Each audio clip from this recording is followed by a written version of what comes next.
Humans have always been curious.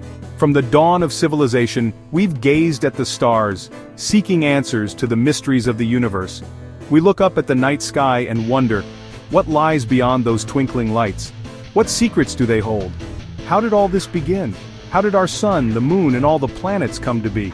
These celestial bodies have fascinated us for millennia. The story of our solar system is a tale of cosmic dust, swirling gas, and the incredible force of gravity.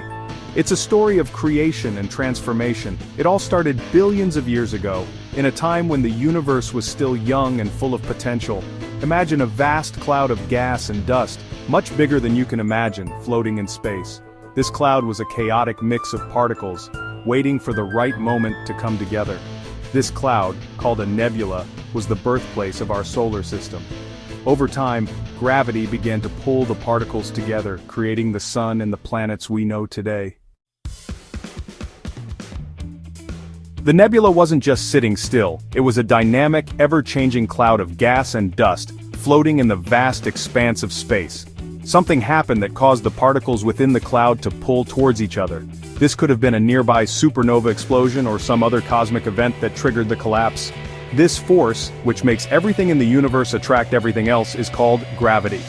Gravity began to pull the particles closer and closer together, increasing the density of the cloud.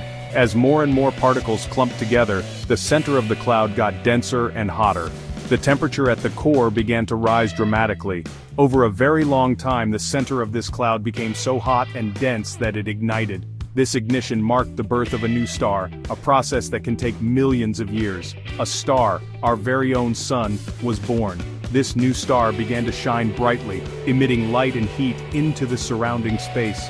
It blazed with light and heat, illuminating the surrounding darkness. The birth of a star is a spectacular event, a testament to the incredible forces at work in the universe. The sun's birth didn't use up all the gas and dust from the nebula. This vast cloud of gas and dust, known as a nebula, was the birthplace of our solar system. The sun formed at the center, but there was still a lot of material left over. This leftover material continued to swirl around the newborn sun, forming a flat disk called a protoplanetary disk. This disk was filled with countless particles of dust and gas, all moving in a coordinated dance around the young star. Imagine a pizza dough being tossed and spun in the air. That's kind of what it looked like. The spinning motion caused the material to flatten out into a disk shape, with the sun at the center. Within this swirling disk, tiny particles of dust and ice collided with each other. These collisions were not random. They were influenced by the gravitational pull of the sun and the motion of the disk. Because of gravity, they stuck together, forming larger and larger clumps. These clumps, known as planetesimals, were the building blocks of planets. Over millions of years, these clumps grew into planets, including our own Earth. The process was slow and gradual, but eventually the solar system as we know it began to take shape. Not all of the material in the protoplanetary disk formed planets.